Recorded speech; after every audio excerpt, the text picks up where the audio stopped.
morning. This is Karen Johnson. This is the Proctors Oral History Project. We are being taped on August 19th, 2013, and with me today are two gentlemen who have contributed a great deal to Proctors. Frank Hackert, his brother Carl Hackert, and they know just about everything you'd need to know about organs, and especially about Goldie. So maybe we could first of all talk about what is Goldie, and what kind of organ is Goldie? Goldie is a Wurlitzer pipe organ. It was built in 1931, which makes it one of the last built in the Wurlitzer factory in North Tonawanda, New York. And the original home was the Paramount Theater in Aurora, Illinois. It's a second organ that was a pipe organ to be installed in Proctors.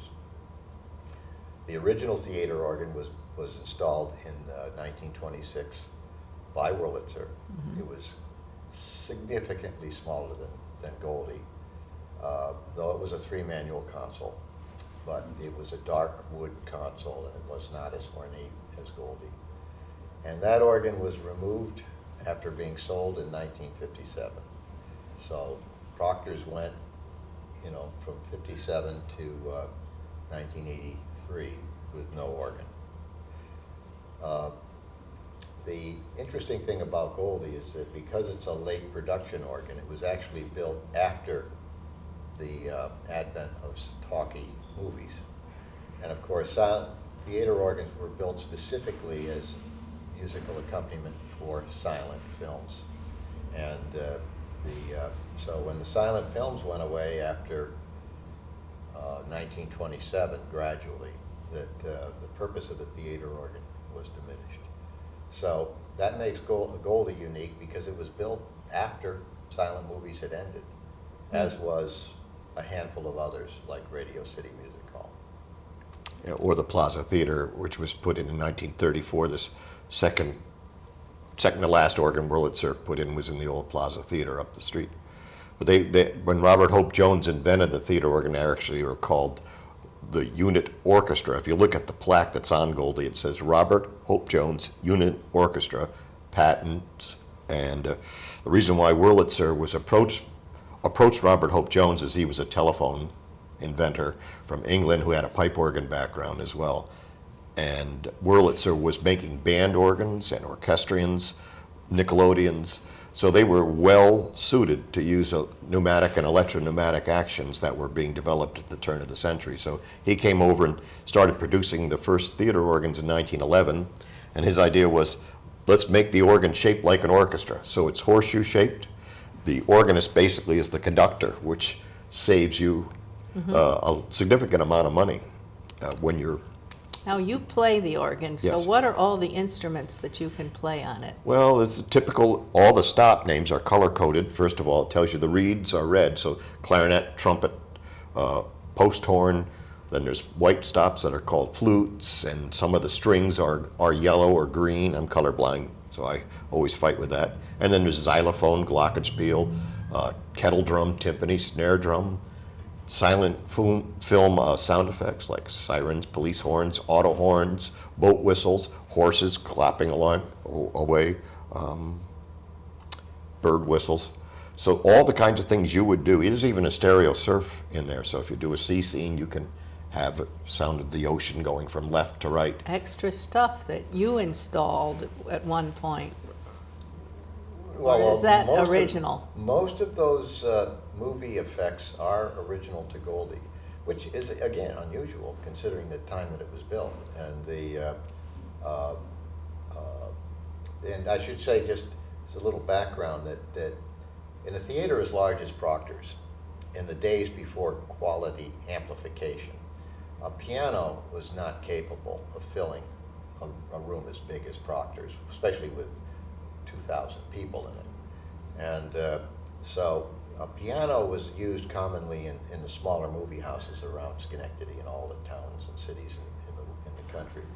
But for the larger venues like Proctors, Palace in Albany, and places, in Plaza here in Schenectady, and the state also had an organ.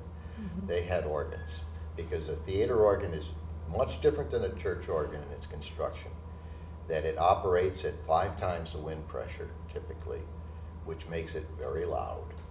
And as Carl was discussing, the pipes are not traditional organ pipes. They are different in their sound. They're intended to mimic orchestras. So the option that theaters had in the 20s was, do you pay a 5-piece orchestra to accompany a silent film 3 or 4 times a day? Or you can't use a piano, or something else. And that was the theater organ, the something else. That was a solo artist that could do the whole job himself at a fifth of the cost. Well, we knew the original organist from Proctors, one of them, and Ray Norton, who had the organ from the Plaza Theater in his home, and Ray told us what it was like, and a silent film would show up, and you would maybe not even see the movie. Sometime it came with a cue sheet. Usually you were just doing it off the top of your head. You'd see it, and then it was shown again and again and again, and then the next day another movie came in, and people would stay all day in the theaters. Part of the reason they came to Proctor's was to stay cool, because it was an air-cooled building. It was a place you could escape the heat and escape the depressive atmosphere of the economy at that point. For a nickel, you could see a movie and get fantastic popcorn and everything. You come to this acre of seats in a palace of splendor, as they say. And if you waited till the end, he had gotten his music more exotic, I assume. Yeah, he was quite colorful in the way he described what it was like. You know, with in those days, people had chickens. One lady came into the theater and had a chicken in a bag. And he's playing along, and there was no chicken called for. And looking at where's this chicken sound effect coming? It was actually a chicken in a bag, and she was. There was a lot of adventure, because an organist could do it, as opposed to 25 pieces in some cases. I met a guy that was a percussionist. We used to teach percussion in the arcade. He had a little studio, and he told me what it was like. I met him in 1980s when I had my office here. And he was telling me it was crazy. That band, the orchestra, was really busy all the time, and musicians could make a living as a full-time theater musician. And as you know, the Proctors didn't begin here on this spot. It began on Erie Boulevard, and he played when it was on Erie Boulevard. That's how this guy would probably be 130 years old today. Anyway, it was a totally different world, but economics were a big part of it. And simply, it was much easier to have one person fake their way through a movie than to try to get 25 people to fake their way through a movie. So when Proctor's was taken over by the Art Center and Theater of Schenectady Corporation, there was no organ here. No, not after 1957. And what was your involvement in helping to get the decision made to have a new organ, and how to figure out where to find one? Well, I defer to Carl on that, because in the early 1980s, I worked for General Electric, and I was in the Lynn, Massachusetts plant of GE. So I was only I come from Schenectady originally, but my GE career took me everywhere but Schenectady until the last 20 years. And so at the time, I was in Massachusetts, so my involvement was long range. That I would come back on, 1 or 2 weekends a month, and that sort of thing. But Carl was here all the time because our business was located here. Well, when that group was able to make the arrangement, I think it was $1 a year or $1, whatever, I don't recall the exact thing, to save Proctor's from the wrecking ball. And we recall the other beautiful theaters that did go down to the wrecking ball. We were really happy, and having gone to movies here as kids, and remembered the State Street was full of people, going in and out of this place. And cable TV was brand new, and it was a real threat to being just a movie. You couldn't just have a movie anymore, because cable and later satellite TV and over-the-air TV was competing with showing movies. So they said, we've got to save this theater, but we can't have it just be a movie theater. It's got to be a performing arts center. So the Art Center Theater, ACT it was called, was formed. And I remember reading this name, Dennis Madden, and I called him up, and he worked at the bank in Scotia. And he said, yeah, we're saving the theater. And I said, you know, if you do it and you restore it, you really should put an organ back in the theater. It would be unique. There's not very many of them in theaters. They're in pizza joints, but they're not in theaters. So some of the theater organs end up going to places where you would sit down and eat pizza, and there's still a few of them around today. And in fact, there was the one that we're familiar with in 1980, 81. It was installed at Market Street Music Hall on 155.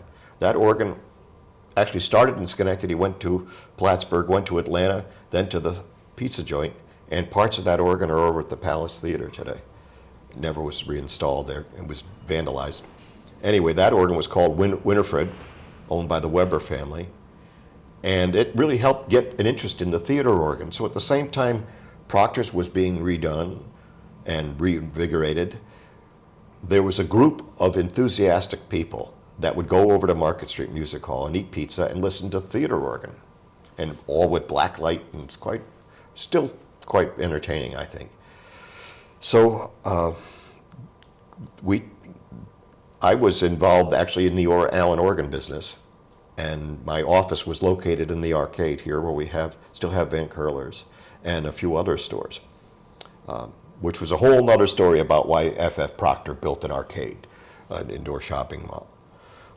But in any event, the group, led by a man named John Van Lack, who wrote the Schenectady song. You may remember that. I think you were mayor when that happened. Yes.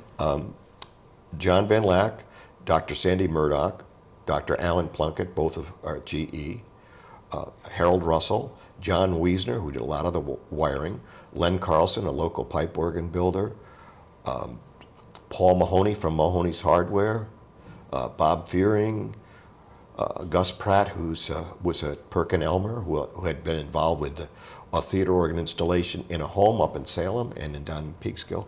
All these people happened to be here, and they all happened to be young enough and enthusiastic enough, and with a grant that they got for the Golub Foundation and some matching grants from General Electric, were able to get the money to acquire the organ that we have in the theater now that Frank's talking about, Goldie from the Paramount Theater in Aurora, Illinois. So it was not a simple thing to just put the organ in. You had to worry about the lift, you had space up above. Tell us about what decisions and work had to be done to get it installed. One of the great things that group decided that they needed a lift, not only for the organ, but also for the main orchestra. And so finding out from excavating that water ran through the theater, the only logical type of lift they could put in that would work to avoid hitting the aquifer water that runs through the building was the hydraulic lifts. And that was a major undertaking. And I remember the stories about that, hearing what those guys were going through. And then trying to figure out how to hoist the equipment into the building, going through the old original exits and entrances. The good thing was that at that time the seats were being removed from the theater. So they could do some of this work with scaffolding and hoisting things. And these people were relentless. They were guided by a well-known pipe organ expert, nationally known internationally known, Alan Miller. And also the organ had been some work done by a man named David Junkin, who was an organ historian as well as an organ technician, when it was in its interim home in Minneapolis. Edward Newman had built a little recital hall and had Goldie there, and he expanded it to 18 ranks. So years later, we decided we would expand it further, and you may recall that about 10 years ago we eliminated some of the wind lines and put in more modern electronics, MIDI. It now can play synthesizer sounds. I'm sure Robert Hope Jones, the unit orchestra idea, he'd be smiling if he could see what we could do today with electronics. And that allows us more room for more pipes, so the organ's prepared to be expanded up to 22 ranks instead of the current 18. If a person goes in the theater and looks up over the boxes, there's some black-looking slats. Yes. And what is in there? The organ is installed in the original chambers. Those are the original pipe organ chambers that were designed into the building when it was built. I should say that also, as part of the original building architecture that you might wonder, why did they need to install an orchestra lift? Because apparently it was not uncommon for vaudeville houses to have an orchestra pit, but it was, you know, kind of luxurious to have an orchestra lift. And so the original organ at Proctor's was on a fixed platform, and it was in the same position as it is now. It was to the left of the stage, and that's typical because since the organ was not movable, it had to be positioned at a height which would not interfere with the movie screen viewing for the majority of the theater, but at the same time, you'd see enough of the console and the artist from anywhere in the building so that you could, you know, focus on what he was doing. And he could see the screen. But it's limited because you got to get, you know, it's only a tight range of distances involved where you can find that to work. So the organ lift actually, the organ platform was actually a different height than the orchestra platform. But anyway, the lift gives you that flexibility. And it makes it easy to store the organ below the stage, which was a real advantage because, again, this was being viewed as a multi-purpose building. It was no longer just a movie theater. And so the organ has its own home and it's on a dolly and it just fits through to a storage area underneath the stage. So it's not always there. And that enables us now to have it rise when we want to. Which is a lot of fun. Have drama. Whether, I'll tell you, It's very important. when you're playing it, it is hard to get used to that because the time delay is unbelievable. When you're down below the stage and the organ starts playing, you hear the sound about a quarter of a second after you hear the keys. So, ba-da, Could drive you nuts. It's not a drive; it's a short putt. Okay. So, But for pure organ concerts, being able to bring the organ up to stage level is very important for the presentation because you can see the organist's feet operating the pedals. You can see all in going for the piston buttons and all the other stuff associated with theater organ effects. And whereas when it was sitting in the pit, all you can see is this much of them. And so that would, but you know, they didn't put these theater organs in mainly to do concerts. They put them in to accompany silent film, so it wasn't a big consideration. well, we've done vaudeville shows here. We used to do the Christmas show, and with the Christmas show, there would be an onstage chorus, or sometimes a brass group or string group. Alan Mills became the resident organist, artist in residence in 1985. Same year, 1984, the year after that, we formed a theater organ chapter in 1985. And he did Christmas shows with a chorus that would come up, the instrumentalists, and it was necessary the organ would be at different levels. He did the biggest sing-along in the Northeast, the biggest Hallelujah chorus, 2,000 people singing the Hallelujah chorus on the stage.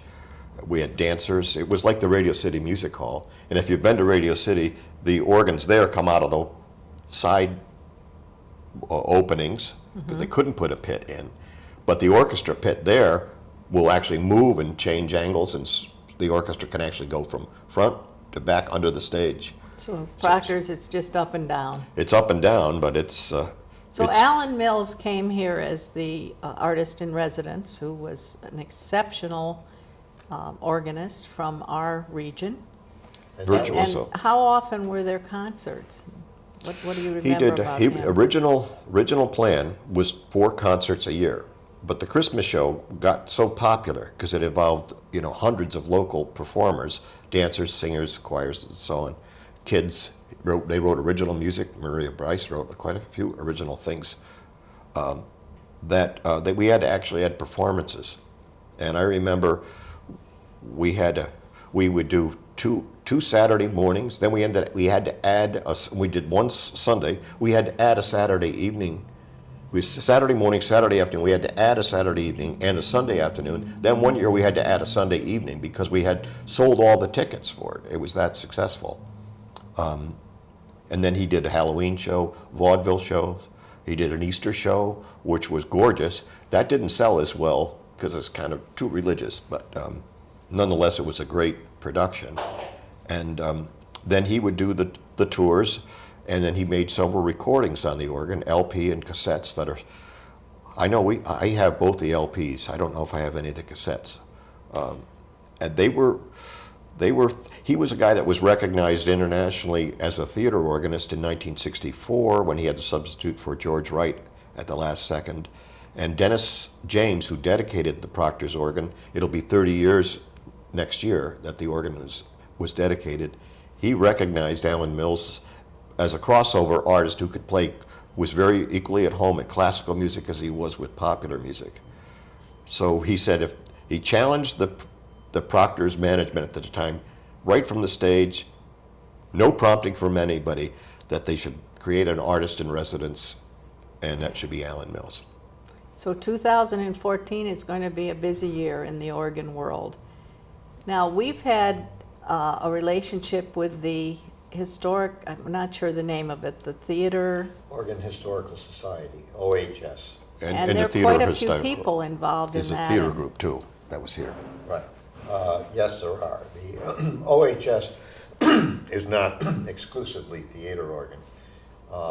They're mostly church organs, and of course, because there's so many more of them. But a lot of these classical groups, like the American Guild of Organists, the Organ Historical Society, have embraced theater organs now. It took years for that to happen because there used to be a competition between the classical artists and the theater artists, but it's kind of changed now, and so the OHS has been adding more theater organs to their programs. They do these conventions annually in different parts of the country, and we have a lot of interesting pipe organs besides Goldie in this area. We talked earlier before the taping started about the Round Lake Auditorium is one of them. The Ferris Tracker organ, which is about to be honored as with some kind of historical category, and a number of them in the area are Troy Music Hall is another one that has a lot of following. So anyway, that's why OHS was here, not just for Goldie, but they've been adding theater organs to their venues when they're available because the interest is broadening. Well, the Theater Historical Society, there's the group that's been here twice now, and we presented programs last year. The Theater Historical Societies, they really have realized that it's the same people that are interested in the theater organ also are interested in the theaters. You couldn't have one without the other. So the restoration projects have been taking place all over the country. Not all of them have included an organ, but many have. Like the Fox Theater in Atlanta is probably one of the most beautiful theaters in the world. Where they made the used that for Phantom of the Opera film a couple years ago. Proctors was also used, as you know, for Mariah Carey did a video here, and it's been used in other films and in a lot of commercials, TV commercials, just because of the beauty of them. We were fortunate that the Golub family produced an ad that we'll furnish to you after this interview is over about celebrating the installation of Goldie and Alan Mills playing, and it was just so well done. The organ sounds great. It's a little 30-second spot.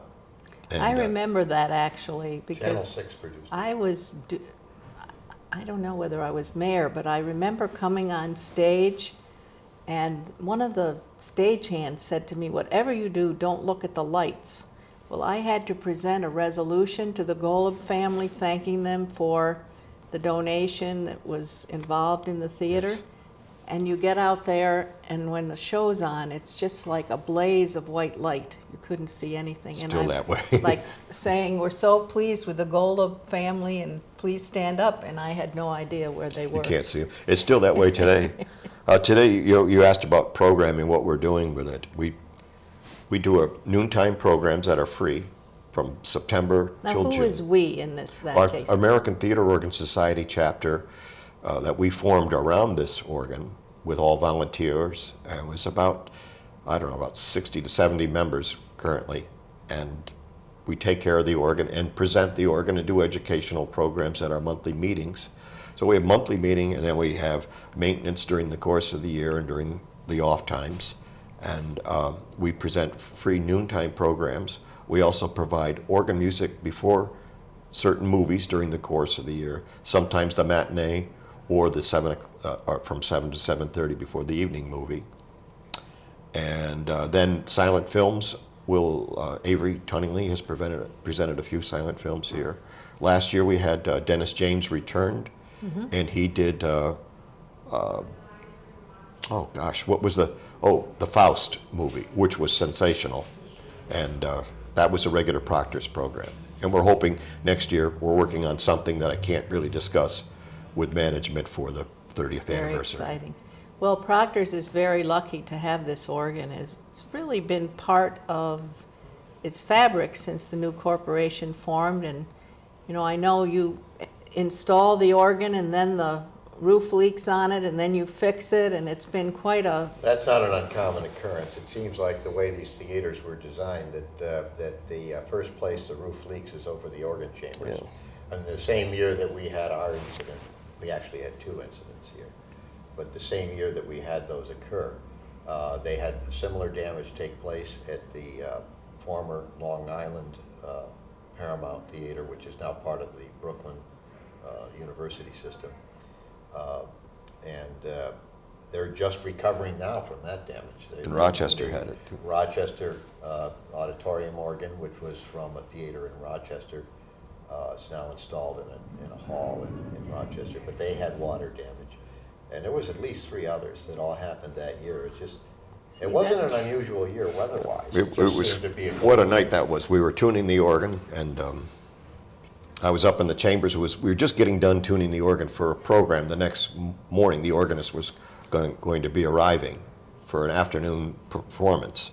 This was right around when we were doing all the new electronics, too. So all of a sudden, rain started just pouring in, and I called Philip Morris, I called Dan Sheehan. They got the fire department here. They unclogged the drains, the storm drains. The debris from the roof had plugged them up. And we had umbrellas. We found old props, and we were making stuff. I had raincoats, old raincoats from the old shows that were over top of the pipes, and we were directing the water out of the chambers and flowing out of the swell shades, those Venetian blinds that you mentioned that open and close to make the organ louder or softer. It was a disaster. So I guess we're lucky we have so many volunteers that have stepped in over the years to get us through these different adventures. I made a sequence, an automatic computer sequence. Fortunately, we had the computer to keep exercising the organ all the time. Then we brought it dehumidifiers and dehumidified and got the organ functioning so it played the concert the next day. Wow. By the time that Organ Historical Society group met here, that was in 2004 or 5, but whatever it was, that we only had 1 organ chamber playing at that time. The solo chamber had been the second one to be water damaged. Both incidents were an indirect result of the destruction of the original stagehouse and the construction of the new stagehouse, which interfered with the normal roof drainage system. But they were both, water leaks occurred for entirely different reasons. And the solo one happened second, and we didn't even know about that until January of the same year that the OHS group was showing up. So when Jelani Eddington, who's one of the premier young theater organists in the country, was here to play for the OHS, he had to adapt his program to play from just the one. No, that's not exactly right. We had some of the solo chamber going. Well, and we just 2 ranks. But he was able to, he did a great job. The guy's a photographic memory. Correct. He was able to figure out how to play the organ and get around those problems, but he wasn't happy. Well, people have no idea how challenging having Goldie has been, and I just want to make note of one other thing. Both of you have been involved in that noontime concert series, but there's another member of your family, your mom, who's always at the back of the theater greeting people, and I think the fact that this is a family affair is... My father used to do the videos preparations for Alan Mills, too, when he was alive. So this is the nature of the history of Proctors, that families and people have gotten very interested in helping in different ways, and so it's strengthened the theater for sure. As we said earlier, though, we were very fortunate in this area that we had the combination of talent and experience that we had. That, I mean, how fortunate can you be that Alan Mills, who's a Lake George resident and was employed in Albany, I think at the time, who had been established as a national theater organ artist 20 years earlier, would be right here and available to be house organist at Proctors. And then all of the other names we mentioned from the technical side, who had all been pipe organ hobbyists, with extensive knowledge. I mean, we were very fortunate. It's sad to say that we don't have that now. Yeah, the younger people are not that interested in it, but we're trying what we can. The noontime programs help with the older audience, but one of the things we would like to see is have the organ used in the educational program that's going on here now, so that the younger kids could come in and see how it operates. At FDR High School, which is in Hyde Park, we have a teaching program that I'm involved in, and Frank has been involved in it. We installed an organ in the memory of Gus Pratt, who was the head of our maintenance here. And that Pratt organ has attracted 9 students to take lessons during the course of the year and get one credit, high school credit as an elective in their curriculum. And these kids are learning to play the theater organ, and maybe now with all these fancy phones and all the buttons, the complication of the theater organ, it's the most complicated piece of equipment in Proctors Theater is that organ. And it's the most complicated equipment at FDR High School. So we're hoping with the button pushers out there, with those fancy cell phones, that they may take an interest in it. Plus, the sound of the organ is like nothing you've ever heard before. You've heard it a million times. You take it for granted. Wonderful. And when you see the mechanism, we do take people up with the tours that go on. We play the organ during the tours that are done here about once a month. The people are amazed. They have no idea. They see the console. They don't realize there are thousands of pipes and bellows and mechanisms and a blower the size of a jet engine in the basement that power all of this. And nothing could fill the theater the way a theater organ does. Nothing. Well, we've been very fortunate to have your involvement over a long time, so thank you. And you're welcome. Thank you for spending your time with us today to talk about Goldie and all the complexity of enjoying its music here at Proctors, and thank you all for watching.